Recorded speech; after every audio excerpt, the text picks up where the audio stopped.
सोचती हूँ कि वो कितने मासूम थे, लेकिन क्या से क्या हो गए देखते-देखते। राजनीति में एक से एक धूर्त, एक से एक धोखेबाज देखे, लेकिन बंगाल में जिस तरह की धूर्त वाली राजनीति चल रही है, वैसी कहीं नहीं देखी। ममता बनर्जी अगर चुनाव जीत जाती तब तो ठीक था, लेकिन वो चुनाव हार गई तो उनकी पूरी पार्टी टूट गई है। लगभग ममता बनर्जी की पूरी पार्टी बिखर चुकी है, टूट चुकी है।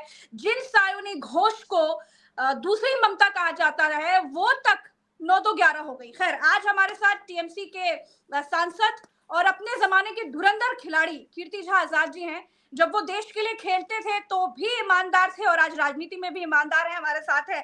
सर, आपका बहुत बहुत स्वागत है और थैंक यू। बहुत आज आपकी धन्यवाद। तबीयत खराब थी, उसके बावजूद आपने समय दिया। सर बहुत बहुत आपकी धन्यवाद पार्टी, आपका भी। जी सर, आपकी पार्टी को, ममता बनर्जी की पार्टी को किसकी नजर लग गई? नजर तो अपनों की ही लगती है, हम्म। लेकिन वो अपने थे नहीं। जी। बुरे वक्त में ही इंसान के चरित्र का पता लगता है, और वो चरित्र तो ओपन हो गया, आपके सामने आ गया। और यह आपने कहा। पार्टी ध्वस्त नहीं हुई है। जी। ममता बनर्जी ही तृणमूल है। अगर वो मुझे ले जाकर 2024 में जिता सकती थी, अब तो मैं बंगला बोलने लगा हूँ, 30-40% बोल लेता हूँ। अगर वो हम्म। मुझे ले जाकर के जिता सकती हैं तो वो, उनको फर्क नहीं पड़ता इन लोगों के जाने से। उनको तो खेद हो हम्म। रहा होगा, दुख हो रहा होगा कि मैंने इनको पहले पहचाना क्यों नहीं। हम्म। लेकिन आपने सुना, आपने कहा कि पैसों में सांसद टूट गए, 5-5 करोड़ में बिक्री हुई। अब तो लोग इस तरीके की बात कहने लगे कि बाजारों में, बुद्ध बाजारों में जितना शीशा कंघा नहीं बिकता, उस तरीके से बंगाल में सांसद लोग बिक रहे हैं, नेता बिक रहे हैं। क्या कहेंगे सर? अब देखिए, ऐसा होता है, वो तो मुंह दिखाई थी। हम्म। बाकी जो केसेस थे 5 या 6 के खिलाफ में, उन सब केसेस को समाप्त कर दिया गया। हम्म। इसमें से कुछ लोग जेल भी गए थे।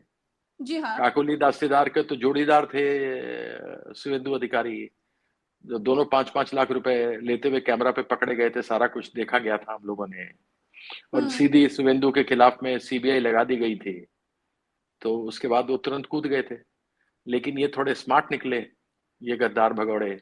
इन्होंने कहा हम्म। सीबीआई लगे उससे पहले ही मान लो, हम्म। आम की आम और गुठली के दाम। चले गए। तो क्या कहा तो जा सकता है ऐसे लोगों को। तो कहा क्या जाए कि केसेस के डर से भाग गए या फिर पैसों के लालच में भाग गए सर? दोनों। दिया, हम्म। बयाना दिया गया, केस बोला गया केसेस खत्म कर दिए जाएंगे, ये मुंह दिखाई लो, बयाना हम्म। लो। हम्म। बयाना तो दे दिया, उसके बाद में केसेस साफ कर दिए गए। बहुत हम्म। लोगों को घर तोड़ा गया, मारा गया। किसका घर में सर? लोगों को, परिवार के लोग, 6 लोग थे उसमें। भाभी हम्म। हलदर का घर नहीं देखा है तो दिखा नहीं रहे, सोशल मीडिया पे तो खूब चल रहा है। उसके घर को सिर्फ हम्म। कंकाल छोड़ दिया, सब कुछ तो समाप्त कर दिया। मिताली मुझे वीडियो करके दिखा रही थी, भैया दादा देखो हम तो यहाँ गांव में है, तिल का खेती कर रहा है। अरे। हम्म। उसका भी हाल खराब कर दिया। फर्स्ट टाइमर थे। शर्मिला सरकार को समझ नहीं आया, रचना बनर्जी को समझ नहीं आया। हम्म। शाइनी का मैं क्या कहूं, उससे बड़ा तो शौक कोई हो ही नहीं सकता। बिल्कुल। हम्म। और आज सुना है कि सुदीप बंदोपाध्याय, जो दीदी के संघर्ष के दिनों वाले थे, उन पे भी राइट। सुना शायद एक केस था जो खत्म हो गया था, हम्म। अ, और जिसके लिए वो जेल भी गए थे। वो सब कुछ खत्म हो चुका था, लेकिन फिर भी चले गए। न जाने क्या होता है इंसान को। लेकिन सर, इतना बड़ा परिवर्तन कैसे आ गया? क्या ये बात कही जा सकती है कि सांसदों को अब सत्ता की आदत हो चली थी और सत्ता जाते ही सबको लगा कि अब तो कैसे सरवाइव किया जाएगा? ये कारण भी हो सकता है क्या? क्योंकि इतनी भयानक टूट कहीं देखने को नहीं मिली जो पश्चिम बंगाल में देखने को मिली है, वो भी ममता बनर्जी के इतने खास लोग, इतने इतने करीबी लोग छोड़ के जा रहे हैं, हजम ही नहीं कर पा रहे लोग। नहीं तो बहुत सत्ता की कमाई की, सत्ता की भूख, जेल में जाने का डर, ईडी सीबीआई की जांच, पैसे का लोभ, प्रलोभन, सर, पैसे डर। ही सब कुछ होता है क्या? सांसद लोकल लोग तो पैसा, मतलब 5 करोड़ तो ऐसे ही कमा लेगा, मतलब नहीं तो आम सिर्फ लोगों केवल की तो ये केवल सोच है। केवल केवल 5 करोड़ को छोड़ो ना, जेल जाने का डर हम्म। भी तो था। केसेस का भी तो डर ओके। था। रोज कोर्ट हम्म। जाना पड़ेगा, केसेस का भी तो डर होता है ना। ये सारी चीजें भी तो होती हैं। फिर घर तोड़ दिए गए। आगे फिर हम्म। ऐसे ही होगा। सीआईडी प्लेन क्लोज में आ गए, बीजेपी वालों के साथ घर में घुस गए, तोड़ ताड़ दिया। पुलिस बाहर हम्म। खड़ी हुई, प्रोटेक्शन दे रही है। लोकल लोग आकर के अपने एमपी को बचाना चाह रहे हैं तो उनके ऊपर लाठीचार्ज हो रहा है। ये सारी चीजें हो रही थी ना। आज इन्होंने अब नया पैतरा क्या किया कि मेरे से भी बात की, मैं नहीं माना। अच्छा। तो हाँ, तो मेरे होमगार्ड उठा लिए गए। फोन आया आपके पास कि मेरे कोई आया आपके होमगार्ड पास? उठा, छोड़ो ना वो सब, कह दिया जो कहना था। होमगार्ड निकाल दिए गए, पीएसओ हटा दिए गए, मतलब घर खाली छोड़ दिया। मैं भी कह रहा हूं आ जाओ, मैं भी लड़ूंगा, ईंट का जवाब पत्थर से दूंगा, घबराने की कोई बात नहीं, जिंदगी तो एक ही बार मिलती है, फिर डरना क्या। जितना समय है सम्मान से जीना चाहिए ना। गद्दारी अपनी फितरत में नहीं, स्वतंत्रता सेनानी का बेटा हूं। मेरे बाप ने पांव में गोली खाई अंग्रेजों से लड़ते हुए, 6 बार जेल गए, 150 कोड़े खाए। मैं तो उन असूलों में पड़ा बड़ा हूं, मेरे आदर्श और असूल उनमें पड़ा बड़ा हूं। तो सर आपको क्या ऑफर मिला, कुछ थोड़ा बताइए ना। अरे छोड़िए ना उस ऑफर को, रहने दीजिए। इन लोगों से तो बहुत अच्छा था। अच्छा, तो फिर आपने क्या बोला? बहुत अच्छा था। इन लोग तो कहीं नहीं है। मैंने मना किया, मैंने कहा देखिए आप लोगों ने मुझे पार्टी से निकाला, मैंने अरुण जेटली का उजागर किया था घोटाला, सबने देखा, बिल्कुल। मेरे कागज नहीं थे, सरकारी हाँ, कागज थे, दस्तावेज थे, हाँ। मेरे नहीं थे। मैंने तो गलती से 400 करोड़ बोले थे, सिर्फ 398 करोड़, 2 करोड़ कम। जस्टिस विक्रमजीत सेन, मैं कोर्ट में जाके खुद अंग्रेजी में मैंने तकरीर की, वहां पे आर्ग्यू किया, हाँ। उनको एडमिनिस्ट्रेटर वहां बैठाया गया, उन्होंने भी यही दिया। और मैंने उसकी प्रेस कॉन्फ्रेंस की, उसके पहले ही बड़ी लंबी कहानी है, बात हुई, बहुत दौर चले, बात बनी नहीं। तो मैंने कहा कि मैं एमपी, फिर मेरे से कहा कि आप एमपी भी नहीं रहोगे, पार्टी में भी नहीं रहोगे। मैंने कहा मैं एमपी रहूं या नहीं रहूं, 1983 वर्ल्ड कप विनर टीम का तो सदस्य रहूंगा ना। बिल्कुल सही बात है। और मैंने प्रेस कॉन्फ्रेंस की, 2 दिन के बाद एंटी पार्टी एक्टिविटी, भ्रष्टाचार को उजागर करने वाले राइट, के विरुद्ध, क्योंकि अरुण सबने जेटली के देखा पास सर। सारी फाइलें थी गुजरात की। तो ऐसा था। कांग्रेस में क्या, उन्होंने मुझे दरभंगा कहा, दरभंगा दिया नहीं। लेकिन सर हमने हमने देखा कि आप जो है एयर गन अपने साथ लेकर के बैठे हुए थे। कल हम इंटरव्यूज में देख रहे थे और बड़ी दयनीय स्थिति, वो देख करके बड़ा अजीब लग रहा था कि एक सांसद अपनी सुरक्षा को लेकर के इतना चिंतित है और ऐसे इतना इस तरीके से बैठा हुआ है, और राजनीति में तो जो कुछ हो रहा है वो हो ही रहा है। तो ये बड़ी दयनीय स्थिति है सर पश्चिम बंगाल की। नहीं नहीं नहीं, वो ऐसा है कि मैं घर बैठता हूँ तो टारगेट शूटिंग करता हूँ, बचपन से अच्छा। शौक है। तो ओके। टारगेट शूटिंग के लिए था, तो एयरगन था, नया आया था अभी, बहुत अच्छा प्रेशर वाला है, उसको देख तब अच्छा, तक ये लोग आ गए। तो सुरक्षा मेरी हटी थी, तो मैंने कहा मेरी सुरक्षा हट गई, इसलिए मैंने एयरगन रखा है। तो इस तरीके से बात आई। तो क्या सर ये माहौल है आज पश्चिम बंगाल में कि सांसदों को डरना पड़ रहा है, या फिर कुछ रहा ही नहीं गया है अब, लोकतंत्र वोकतंत्र बिल्कुल जो हो नहीं रहा है तो सब मतलब खुला एक, खेल फर्रुखाबादी चल रहा? हाँ तो चल ही रहा ना, ये ब्रेकिंग न्यूज क्या है, ये तो हुआ है। महाराष्ट्र में हुआ, वहां खरीद फरोख्त की गई, बिहार में हुआ, खरीद फरोख्त की गई। सर यूसुफ पठान के बारे में किसी ने नहीं सोचा था, मतलब वो तो बहुत ज्यादा क्लेवर राजनीतिक व्यक्ति भी नहीं दिखाई देते हैं, किसी ने वो नहीं है ही सोचा नहीं था ना कि वो ममता राजनीतिक, का साथ छोड़ेंगे। गुजरात का है ना। बात हुई आपकी उनसे? परिवार तो वहीं रहता है। हाँ हुई थी, उसने बोला था मेरे पे दबाव है। किस तरह का दबाव सर? अब दबाव किस तरह का, जिस तरह के बाकी दबाव।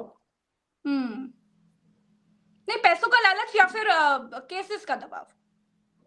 नहीं केस कुछ नहीं था, उसका कुछ नहीं है, घर घर को तहस नहस कर देंगे, तोड़ देंगे। माँ ओहो। बाप बूढ़े रहते हैं वहां, तो किसी चीज का भी यार दबाव, सरकार है तो कुछ भी कर सकती है ना। आज मेरे ऊपर कुछ कर सकती है, मुझे भी लगता है खतरा। अभिषेक बनर्जी के यहाँ 3 बजे पहुंच गई, हाँ सर, सबने देखा, बिना रात कुछ बचा। रातों रात। उसके बाद डिजास्टर मैनेजमेंट वाले 5 बजे आए, 2 घंटे तक वो वेट करते रहे। उनसे कहा सारे ताले तोड़ो, ताले तोड़ दिए गए, 90 मिनट तक जांच चलती रही, अंत में पंचनामा लिखा, नील कुछ नहीं मिला। तो यह उससे पहले दीदी के यहाँ किया था। तो ये दिखाना चाह रहे हैं कि जब तुम्हारे आकाओं को कर दिया तो तुम किस खेत की मूली हो, आ जाओ। लेकिन कुछ मेरे जैसे हैं सिद्धांतवादी आपको लोग। डर नहीं लग रहा? क्यों डरूं, किस बात के लिए डरूं। मैंने क्या किया, मैंने कोई चोरी की है, डकैती की है, किसी के घर में कब्जा किया है, किसी की जमीन हड़प ली है, किसी की भैंस चुरा ली है, क्या किया है मैंने। तो उन सब ने कुछ ना कुछ किया है, मतलब तभी डर रहे हैं। कितनी बार बोलूं, एक क्वेश्चन को पूछे जा रहे हो, इसका जवाब मैं शुरू में दे चुका हूं। तो सर कब तक आप ममता बनर्जी के साथ रहेंगे ऐसी विपरीत धारा में? ये क्या प्रश्न हुआ। मैं समझना चाह रही हूँ, क्योंकि इस तरीके से सब जब छोड़ नहीं छोड़ मतलब करके इसके जा अंदर रहे भी, हैं। और नहीं आपने मतलब एक इसके बात अंदर कही भी थी। टाइम फिक्स होता है क्या, इसमें भी टाइम फिक्स होता है। इंसान का चरित्र तो तभी पता लगता है ना, जब ये कोई बात सही है। कोई खराब खराब दिन से जा रहा हो और उस समय चूहे छोड़ के सबसे पहले भागते हैं। ये नहीं कह रहा हूं कि जहाज डूब रहा है, ये तो ये भी कहते हैं लोग आसमान से गिरा खजूर पे अटका, ऐसा तो नहीं होता ना। अच्छा, अभिषेक बनर्जी कैसे व्यक्ति है सर? बदसलूकी करते हैं क्या? क्या बहुत घमंडी व्यक्ति हैं क्या? अब तो ये पहले तो इनसे कहा गया कि ममता बनर्जी का नाम लो, उन्होंने कहा नहीं करेंगे, लोग मारेंगे हमें वहां पे बहुत। 2 करोड़ 60 लाख वोट मिले हमें भी, बीजेपी को सिर्फ 2 करोड़ 90 लाख मिले हैं, 30 लाख का अंतर है। 27 लाख वोट तो इन्होंने एजुकेट ही नहीं किए, 7 लाख इन्होंने जोड़ दिए, बाकी बेचारे 27 लाख को छोड़कर जो मर गए, वो लोग तो जानते ही नहीं ऑनलाइन पे कैसे आना है, मेहनत मजदूर है, वो तो नहीं कर पाए। ये सब है ना, तो हम हार गए। ममता जिसको चाहे, ममता दी जिसको चाहे उसको खड़ा कर दे, वो जीतेगा। जब मुझे जिता दिया, अभिषेक बैनर्जी के ऊपर अब ये इन्होंने उनको बोला इसी को पकड़ो क्योंकि नेक्स्ट वही इन लाइन है, तो उसके ऊपर बातें करनी शुरू कर दी। भ्रष्टाचार, अरे भ्रष्टाचार, तुम 4-4 बार सांसद रहे, तुम्हारे यहाँ भ्रष्टाचार होता रहा, तुमने देखा नहीं, तुमने बोला नहीं, तुमने रोका नहीं, और 1 महीने के बाद तुम्हें अभिषेक बैनर्जी लग रहा है। अभिषेक बैनर्जी के पास बैठ करके तुमको कौन सा ऑफिसर चाहिए नहीं चाहिए, तुम अपना सजेशन देते थे। क्या कहें सर? आपकी पार्टी के जिन बागियों ने पार्टी बना ली है, आपसे क्या कांटेक्ट करने की कोशिश की उन लोगों ने? मेरी बहुत से लोगों से बात हुई। क्या बागी नहीं है ये, भगौड़े हैं, गद्दार हैं। बागी तो मेरे पिताजी थे जो अंग्रेजों के विरुद्ध बगावत की थी। तो आपसे क्या बोले कि आप आइए हमारे साथ मिल जाइए? अरे ये सब बनर्जी से बात हुई आपकी? ये सब की क्या औकात है, छोड़ो ना। अभी तो वीडियो आया हुआ, एक अश्लील वीडियो है। सर बाकी काकोली घोष और ये सब लोग तो सामने बता ही चुका हूं इनके बारे में। और सैनी घोष से बात हुई आपकी? कोशिश की थी, नहीं बात हो पाई। अब बंगाल का आगे का भविष्य क्या देख रहे हैं कीर्ति आजाद सर? कुछ नहीं, भविष्य ममता बनर्जी का है, वही है। वहां के लोग ममता बनर्जी को ही मानते हैं। संघर्ष से खड़ी हुई उन्होंने पार्टी खड़ी की, कोई विरासत में उनको नहीं मिली। उनका संघर्ष है और वो संघर्ष लोग जानते हैं और वो संघर्ष जारी रहेगा। लेकिन सर बहुत सारे लोग ये बात कर रहे हैं कि क्या टीएमसी का कांग्रेस में विलय हो जाएगा? नहीं, ऐसा कुछ नहीं है। लेकिन सूत्र ऐसी बातें चला रहे हैं और तमाम जगहों पर इसकी चर्चा चल रही है, ऐसा क्यों है? जाइए अपने सूत्रों से बात कीजिए। मैंने आपको तो घर की बात बता दी। मैंने घर की बात बता दी कि कोई विलय नहीं हो रही, आप सूत्रों की बात करते रहिए। नहीं, आप बोल रहे हैं तो वाकई वो बात सही है, लेकिन सवाल पूछना जरूरी है क्योंकि सर लोगों के मन में सवाल चलता है। आपने बहुत क्लियर तस्वीर आपने जब मुझे कह दिया तो आप मुझसे कह रहे सूत्रों कह रहे हैं, तो सूत्र की मान लीजिए, फिर मेरी मत मानिए। तो अब इंडिया गठबंधन का को लीड करेंगी ममता बनर्जी, तो लग रहा है कि आगे कुछ उम्मीद है, चीजें और बेहतर होंगी। बहुत बढ़िया होगा, आप देखना 2029 में बदलाव आएगा। 240 थे सिर्फ सीट 2024 में, एसआईआर तो रहने वाला है, 37% वोट थे। तब आप जब एक एक राज्य में करते हैं तो वहां कॉन्सेंट्रेट कर सकते हैं, अधिकारी बाहर से बुला लेते हैं, लोकल अधिकारियों को खत्म करवा देते हैं इलेक्शन कमीशन के माध्यम से। तो आप वहां कॉन्सेंट्रेट कर लेते हैं, आप फोर्स डाल देते हैं। लेकिन जब ऑल इंडिया होगा तो आप एक जगह कॉन्सेंट्रेट नहीं कर पाओगे, बाहर से अधिकारी नहीं बना पाओगे। 543 सीटों पे करोगे तो कैसे? तभी तो डिलिमिटेशन करने के लिए 2/3 बहुमत इन लोगों को डरा धमका के कर रहे हैं। असल खेल ये है, इसी के लिए सीबीआई का इंतजाम हो रहा है। 4000 ईवीएम जलकर खाक हो गई। जी हाँ, अभी और कितनी होंगी सो देखेंगे, आगे आगे देखिए होता है क्या। मेरे को देखिए दर्द होना शुरू हो गया है। मैं समझ सकती हूँ सर, आपने समय दिया, बहुत बहुत शुक्रिया। आपकी तबीयत भी खराब है और बहुत बहुत शुक्रिया सर, अपना ख्याल रखिए और फिर मिलेंगे। दर्शकों का भी बहुत बहुत आभार। नमस्कार, जय हिंद।